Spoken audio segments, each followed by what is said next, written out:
तो कल हम पढ़ रहे थे मुगलों की मनसबदारी व्यवस्था, पढ़ रहे थे ना।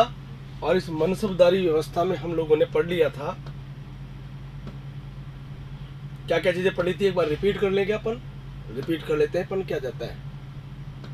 तो हमने पढ़ा था, अच्छा लक्ष्य है तो अभी भी लिखा हुआ है, मनसबदारी व्यवस्था मुगलों की सैन्य एवं प्रशासनिक व्यवस्था, जहां पर मनसब जो शब्द है वो मनसब शब्द का अर्थ है पदक्रम या रैंक, जिसमें छोटे और बड़े अधिकारी की पहचान की जा सकती है।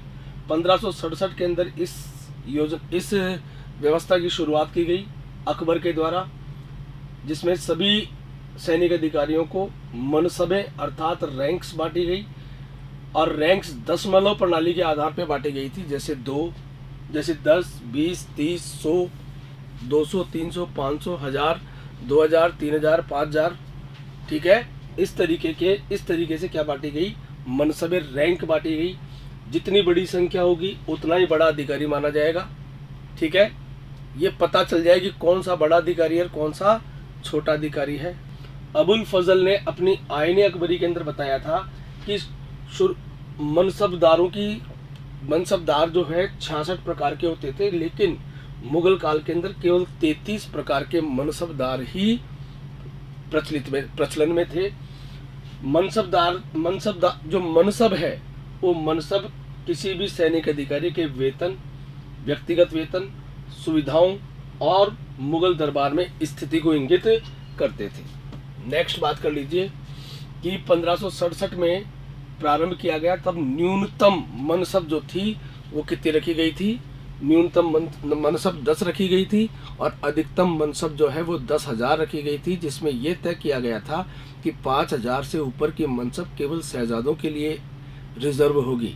ठीक उसी प्रकार 1573-74 के अंदर अकबर ने अपनी जो ये योजना थी, जो व्यवस्था थी, इस व्यवस्था के अंदर संशोधन किया और मिनिमम 10 को बढ़ाकर 20 कर दिया गया और मैक्सिमम में 10,000 को बढ़ाकर 12,000 कर दिया गया। साथ ही में ये तय कर दिया गया कि शहजादों के लिए 7,000 से ऊपर की मनसब होगी। समझ में आ रही बात आपको? प्रत्येक मनसबदार को अच्छा ये एक चीज ये भी ध्यान रख लेना कि शहजादों में सर्वाधिक मनसब जो है वो 60,000 थी, किसको, शाहजहां ने अपने बड़े पुत्र दारा शिकोह को दी थी। ठीक उसी प्रकार शाहजहां ने एक और अपवाद दे दिया था, और अपवाद में क्या किया था कि अपने ससुर को, जो कि शहजादा तो नहीं था ना, कम से कम अपने ससुर को 9,000 की मनसब प्रदान करके हाईएस्ट, गैर मुगल के अंदर हाईएस्ट कौन थे, आसफ खां, और मुगलों के अंदर सर्वाधिक मनसब किसको मिली थी, दारा शिकोह को मिली थी। समझ में आ गई बात आपको? प्रत्येक मनसबदार को अपनी सेना के अंदर एक निश्चित संख्या में घुड़सवार रखने होते थे। हालांकि उस संख्या का निर्धारण शासक जरूरत के हिसाब से करता रहता था, कम ज़्यादा करता रहता था। समझ में आ रही बात है? तो उसको घुड़सवार रखने की अनुमति होती थी। घुड़सवारों की तनख्वाह जो अलग से दी जाती थी मनसबदार को, उसके व्यक्तिगत वेतन के अलावा दी जाती थी। समझ में आ गई बात आपको? तो वो अलावा दी जाती थी। ये तो बात समझ में आ गई तुमको। सवारों की संख्या के आधार पर मनसबदारों की 3 श्रेणियां होती थी। प्रथम श्रेणी के मनसबदार वो होते थे जिनकी सवार संख्या और मनसब संख्या दोनों बराबर होती थी। द्वितीय श्रेणी के वो होते थे जिनकी सवार संख्या मनसब संख्या की आधी होती थी, और तृतीय श्रेणी के वो होते थे जिनमें सवार संख्या मनसब संख्या की आधी से भी क्या होती थी, कम होती थी। समझ में आ गया? आईने अकबरी के अंदर अबुल फजल ने मनसबदारों के वेतनमान की लिस्ट दी है, जिसमें बताया है कि 5,000 का जो मनसब जिसको प्राप्त है उसे 30,000 रुपये प्रतिमाह मिलता था, 4,000 वाले को 22,000 रुपये, 3,000 वाले को 17,000 रुपये, 2,000 वाले को 12,000 रुपये, 1,000 वाले को 8,200 रुपये मिलते थे। ठीक है ना भाई? 1595 में अकबर ने फिर से इसमें संशोधन किया और मनसब को द्विपदीय बना दिया। ठीक है? और द्विपदीय का मतलब क्या होता है? द्विपदी का मतलब होता है, तो मनसबदारी व्यवस्था के अंदर संशोधन किया। 2 प्रकार की मनसब रखी गई, जात संख्या और सवार संख्या। जात संख्या किसी भी मनसबदार की वेतन, सुविधाएं और दरबार में स्थिति अर्थात उसकी हैसियत को प्रदर्शित करती थी, जबकि सवार संख्या है जो किसी भी मनसबदार के अधीन रहने वाले घुड़सवारों की संख्या अर्थात ताकत को, उसकी ताकत को निर्धारित करती थी। और स्पष्ट नियम बना रखा था कि कभी भी सवार की संख्या उसकी जात संख्या से ज्यादा नहीं हो सकती थी। समझ में आ गई ये बात आपको? सवार संख्या उसकी जात संख्या से ज्यादा कभी भी नहीं हो सकती थी, अर्थात ताकत से ज्यादा उसको योग्यता, उसको सम्मान नहीं मिलेगा। अब ढंग से समझना, देखो भैया, ये तो था अकबर के समय किया गया कार्य, अकबर की मनसबदारी व्यवस्था। लेकिन ध्यान रखना कि जैसे जैसे अगले शासक आते गए वैसे वैसे क्या हुआ कि जब नई परिस्थितियां आती है तो नए इसके अंदर कोई न कोई व्यवस्थाओं में परिवर्तन तो करना ही पड़ता है ना, संशोधन तो करता ही है ना। हमारे संविधान के अंदर भी संशोधन की व्यवस्था इसीलिए छोड़ी गई थी, इसीलिए गुंजाइश छोड़ी गई थी कि समय परिवर्तन के साथ साथ व्यवस्थाओं में भी परिवर्तन होना जरूरी हो जाता है। इसलिए नए जब शासक आए, अकबर के बाद के जो शासक आए, उन शासकों ने इस मनसबदारी व्यवस्था के अंदर क्या कर दिया था? परिवर्तन किया था, कुछ संशोधन किया था अपनी जरूरत के हिसाब से। तो ध्यान रखना, सबसे पहले हम बात कर रहे हैं कि अकबर के बाद आया कौन? जहांगीर द्वारा किया गया संशोधन। जहांगीर ने एक ही संशोधन किया था। जहांगीर ने क्या किया था कि जहांगीर ने एक नई व्यवस्था शुरू की थी और वो नया नियम बनाया था।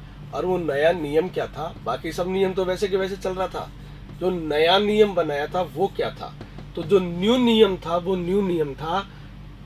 उस नियम को कहते हैं दुअस्पा सीअस्पा का नियम। दुअस्पा का नियम क्या होता है? दुअस्पा सीअस्पा का नियम, ध्यान रखना, अस्प का मतलब होता है घोड़ा। फारसी भाषा में हमारे यहाँ संस्कृत के अंदर अश्व कहा जाता है। संस्कृत में क्या कहा जाता है? घोड़े को अश्व कहा जाता है। देखो समानता बता रहा हूं, संस्कृत के अंदर अश्व को संस्कृत में अश्व कहा जाता है और फारसी भाषा के अंदर इसे अस्प कहा गया है। फारसी भाषा में इसे क्या कहते हैं? अस्प कहते हैं।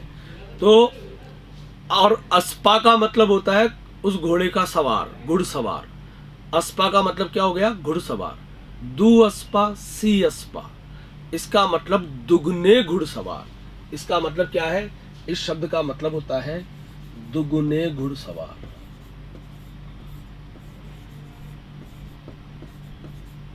दुगने घुड़सवार क्या होता है? इसका मतलब दुगने घुड़सवार। दुगने घुड़सवार, ध्यान रखना, जिस भी मनसबदार के साथ में अगर किसी मनसबदार है, उस अपने तो लक्ष्य ही थी ना, जरा लक्ष्य की बात कर लेते हैं। मान लीजिए मैंने कहा लक्ष्य यादव 5,000 जात, क्या कह रहा हूं मैं? 5,000 जात और 5,000 जात और 2,000 था कि 1,000 था? 1,000 सवार, 5,000 जात और 1,000 सवार की मनसबदार थी ये, ठीक है ना। अब अगर मान लीजिए मैंने इसके साथ में एक नया पद लिख दिया, मैंने नया पद लिख दिया और वो नया पद एक शब्द जोड़ दिया मैंने इसके साथ में और लिखा हुआ था दू अस्पा सी अस्पा, मतलब जैसे ही ये शब्द जुड़ गया इसके नाम के साथ में, है ना, जैसे ही इसके नाम के साथ में ये एक शब्द जुड़ गया तो इसका मतलब है कि अब इसको अपनी निर्धारित संख्या की दुगनी, 1,000 की दुगनी अर्थात 2,000 सवार रख सकती है। ये कितनी रख सकती है? 2,000 सवार। इसका पद तो यही रहेगा 5,000 जात और 1,000 सवार, लेकिन जैसे ही दू अस्पा सी अस्पा शब्द का प्रयोग कर दिया तो फिर अपने आप ये कितने क्या रखेगी, इसकी इसके पास में अपने दुगने घुड़सवार रखने की अनुमति मिल जाएगी इसको। इसका मतलब ये जो शब्द है, ये शब्द जो है, ये किसी भी मनसबदार की सवार संख्या को प्रभावित करता था। किसको प्रभावित करता था? सवार संख्या को प्रभावित करता था। ठीक है। सबसे पहले जहांगीर ने ये जो पद था, जहांगीर ने ये पद 1615 के अंदर, किसके अंदर? 1615 में अपने सेनापति महावत खां को दिया था। किसको दिया था? महावत खां को दिया था। समझ में आ गया? ये संशोधन हुआ था किसके समय पर? ये संशोधन हुआ था जहांगीर के समय पर, सलीम के समय पर। ठीक है। इसके बाद आया कौन? शाहजहां आया। कौन आ गया भाई साहब? शाहजहां आ गया। अब ढंग से समझना, शाहजहां के समय क्या संशोधन हुआ था? शाहजहां के समय 2 नियम बने थे। मनसबदारी के अंदर 2 नियम बने थे। एक नियम तो बना था जिसे कहते हैं 1/2 1/4 का नियम। 1/2 1/4 का नियम। और दूसरा नियम बना था महीना कटौती का नियम। महीना कटौती का नियम। महीना कटौती का नियम। ये 2 नियम बने थे। अब ढंग से समझ लो। पहले शाहजहां के समय की परिस्थितियों की अब थोड़ी सी चर्चा कर लेते हैं। शाहजहां के समय पर जो हम नियम बना रहे, जो व्यवस्थाएं थी, उसका इन नियमों का क्यों बनाए गए थे ये नियम, और क्या मतलब होता है इस नियम का? देखो भैया, शाहजहां के समय की समझ की बात ये थी कि शाहजहां के समय पर जो विद्रोह आदि होते थे ना, वो बिल्कुल बंद हो गए थे। शाहजहां के समय पर साम्राज्य में लगभग क्या रह गई थी? शांति स्थापित हो गई थी। तो इतनी सारी सेना की अब आवश्यकता नहीं रह गई थी। इतने सारे घुड़सवारों की अब आवश्यकता नहीं रह गई थी यार। अरे जब जरूरत ही नहीं है तो कटौती करो ना यार। तो जो घुड़सवारों की संख्या में जब कटौती की गई तो उसके लिए एक नियम बनाया गया था। उस नियम को ही क्या कहा गया? 1/2 1/4 का नियम कहा गया। ढंग से समझना, 1/2 1/4 का नियम बता रहा हूं आपको मैं। किसकी कटौती है ये कटौती है घुड़सवारों की संख्या में कटौती है। किस में कटौती है ये? घुड़सवारों की संख्या में कटौती है। घुड़सवारों की संख्या में कटौती की गई। कटौती का नियम था ये। समझ लो क्या थी कटौती, क्या नियम था। देखो भाई साहब, कोई भी मनसबदार है, उस मनसबदार को, मैंने आपको एक बात बताई थी, बड़ी भारी मात्रा में, बड़ा भारी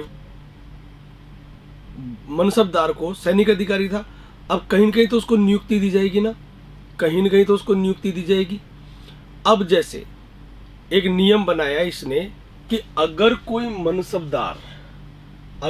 मनसबदार किसी मनसबदार की नियुक्ति, ढंग से समझना, किसी मनसबदार की नियुक्ति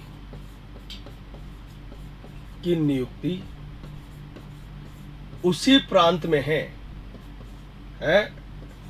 उस प्रांत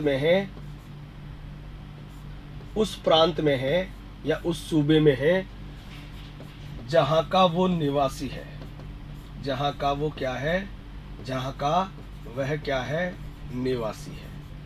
अगर हम लक्षा की बात करते हैं तो लक्षा, अगर मान लीजिए लक्षा है अलवर की रहने वाली, कहाँ की रहने वाली है?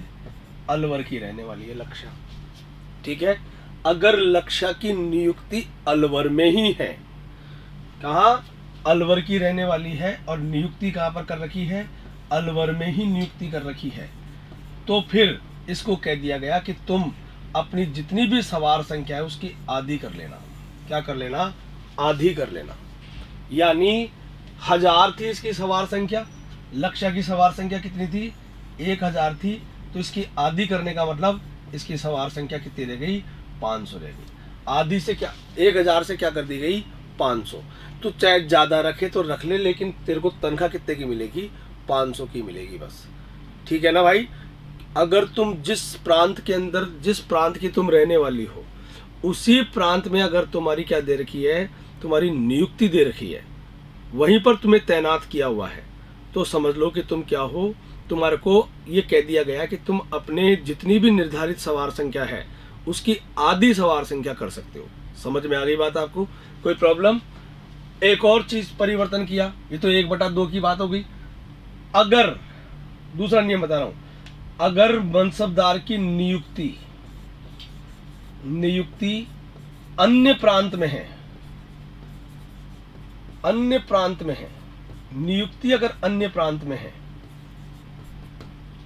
तो वह अपनी सवार संख्या की चौथाई, सवार संख्या क्या कर देगा, चौथाई कर देगा, 1/4 कर देगा। यानी अगर मान लीजिए लक्ष्य की नियुक्ति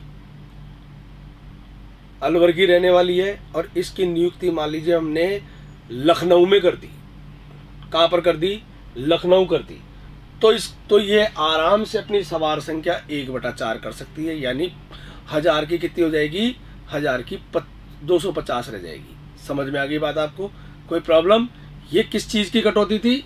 ये सैनिकों की कटौती थी। क्यों थी कटौती? क्योंकि जरूरत ही नहीं थी। अरे जरूरत ही तो नहीं थी। समझ में आ रही बात? अब जब जरूरत ही नहीं है तो जबरदस्ती इतने सारे सैनिक रख के करेंगे क्या यार? अपन फालतू में उनके खाने पीने, उनके रहने की व्यवस्था, सारा काम करना पड़ता है। इसलिए क्या कर दिया गया कि इसकी सैनिकों की संख्या के संख्या कटौती के क्या बनाए गए, नियम बनाए गए, जिसके लिए आधार ये माना गया कि अगर मनसबदार की नियुक्ति उसी प्रांत में है तो वो अपनी सवार संख्या आधी कर लेगा, और अगर किसी अन्य प्रांत में है तो सवार संख्या क्या कर लेगा, चौथाई कर लेगा। समझ में आ गई बात आपको? कोई प्रॉब्लम? No problem. ठीक है भाई। अब आता है महीना कटौती का नियम। किसका नियम? महीना कटौती का नियम। अभी तक तो गाज गिरी थी किसके ऊपर? Good evening Umesh. अभी तक तो गाज गिरी थी किसके ऊपर? घुड़सवारों के ऊपर। अब गाज गिरेगी किसके ऊपर? मनसबदारों के ऊपर। किसके ऊपर गाज गिरेगी अब? मनसबदारों। देखो भाई साहब, चारों तरफ से सुरक्षित था, इसलिए साम्राज्य जब सुरक्षित हो गया था तो बहुत ज्यादा घुड़सवारों की जरूरत अब रह नहीं गई थी, इसलिए घुड़सवारों की छटनी की गई। ठीक है ना? अब प्रॉब्लम ये आ रही है कि शाहजहां के समय पर अचानक अर्थव्यवस्था भी गड़बड़ हो गई थी। क्यों गड़बड़ हो गई थी? अरे यार इसके शौक देखो यार आप, बड़े बड़े भवन बनाने का, बड़े कलात्मक भवन बनाने का शौकीन था ये आदमी। एक पत्नी मरी थी, एक पत्नी। उस एक पत्नी के मरने पर 9 करोड़ रुपए खर्च कर दिए इस आदमी ने। वो जो ताजमहल बनाया था ना, जिसे तुम देख देख के आते हो, 9 करोड़ रुपए का ताजमहल था। उस जमाने में 9 करोड़ रुपए खर्च हुए थे उसके अंदर। सोच के देखो आप, ऐसा लग रहा है सारी दुनिया की पत्नियां मर गई, जबकि मरी अकेले की थी, और उसके ऊपर 9 करोड़ रुपए खर्च करना। उधर दिल्ली में ताजमहल बनवा रहा है, क्या क्या, दिल्ली के अंदर लाल किले, शाहजहानाबाद, और पता नहीं क्या क्या बनवा रहा है, कहाँ कहाँ पर क्या क्या बना रहा है। अचानक खर्चा बहुत ज़्यादा हो गया, अर्थव्यवस्था डावाडोल होने लग गई। हाँ, अर्थव्यवस्था डावाडोल होने लग गई। तो ऐसी स्थिति में इसके पास पैसे की कमी थी, और पैसे की कमी आ गई। और दूसरी बात, मनसबदारों की तनख्वाहें कितनी भयंकर भयंकर कर रखी थी, देखो तो सही, इतनी भयंकर भयंकर तनख्वाहें कर रखी थी, तो उन मनसबदारों की तनख्वाह निकलना मुश्किल हो रहा था। तो ऐसी स्थिति में इसने उन मनसबदारों को बुला लिया और बुला के ये कहा कि देखो भैया, मैं चाहूं तो तुम्हारी जात संख्या कम कर सकता हूं। मैं क्या कर सकता हूं? जात संख्या कम कर सकता हूं तुम्हारी मैं। जिसकी 5000 है उसकी 4000 कर दिया जाए, जिसकी 4000 है उसकी 3000 कर दिया जाए। जात संख्या कम करने से व्यक्तिगत वेतन घट सकता है ना, है, और कोई रोकने वाला है नहीं। मैं तो बादशाह हूँ, बादशाह को रोकने वाला कौन है? लेकिन अगर मैं जात संख्या कम कर देता हूँ, समझना ढंग से, अगर जात संख्या कम कर देता हूँ तो तुम्हारी समाज में तुम्हारी छवि है ना, वो डाउन हो जाएगी, देख लेना। सही बात है ना? इसके लक्ष्य के ससुराल वाले कहेंगे कि हमने जब हमने जब है ना शादी करी थी, जब तो 5,000 का मनसब देख के करी थी। अब इसकी मनसब, अब इसकी जो जात संख्या है वो 4,000 कर दी है। ये तो कम हो गया, ये तो बेइज्जती होगी। तो किसी का डिमोशन करना बेइज्जती हो जाती है, इसलिए मैं तुम्हारी डिमोशन नहीं करना चाहता हूँ, ठीक है ना। लेकिन पैसे तो काटने पड़ेंगे मेरे को तुम्हारी तनख्वाह में से। तो तनख्वाह में से पैसे काटने के लिए इसने एक नियम बनाया कि देखो भैया, लक्ष्य, अगर मान लो मैं तुम्हारा को 5,000 से 4,000 पे करता हूँ, 5,000 से 4,000 पे करता हूँ, तो 5,000 वाले को 30,000 रुपये, 30,000 रुपये मिलते थे ना महीने के, और 4,000 वाले को 22,000, यानी 8,000 रुपये महीना कम हो जाएगा। 8,000 रुपये महीना कम होने का मतलब है 12/8 साल के 96,000 रुपीज़ बच जाएंगे, लगभग 1,00,000 रुपये बच जाएंगे जी। एक तरीका और है, क्या तरीका है कि तुम्हारी जात संख्या में तो कोई संशोधन ना हो, जितनी है उतनी रहे, लेकिन तुमको 3 महीने का, 4 महीने का, 3.5 महीने का वेतन काट लिया जाए तो कैसा रहे? 3 महीने का वेतन काट लिया जाए तो कैसा रहे? किसी को पता नहीं चलेगा कि 3 महीने का वेतन कट गया तेरा, ठीक है ना। ये तो तेरे को ही पता है कि 3 महीने का वेतन कट गया। तो एक काम करो कि तुम्हारी इज्जत भी रह जाएगी और मेरे को भी पैसा बच जाएगा। इसका एक ही तरीका है कि किसी के 3 महीने की तनख्वाह काट दी, किसी की 4 महीने की, साल में 12 महीने की तनख्वाह नहीं मिलेगी अब। या तो 3 महीने काट दिया, किसी के 4 महीने काट दिया, किसी के 6 महीने काट दिया, 6 माही, 8 माही है, 9 माही क्या रह गए, उनका वेतन रह गया। समझ में आ गई क्या बात आपको? इसी को कहते हैं महीना कटौती का नियम, इंग्लिश में कहते हैं मंथ स्केलिंग का रूल। समझ में आ गया क्या बात? एक बार देखो, एक बार देख लो।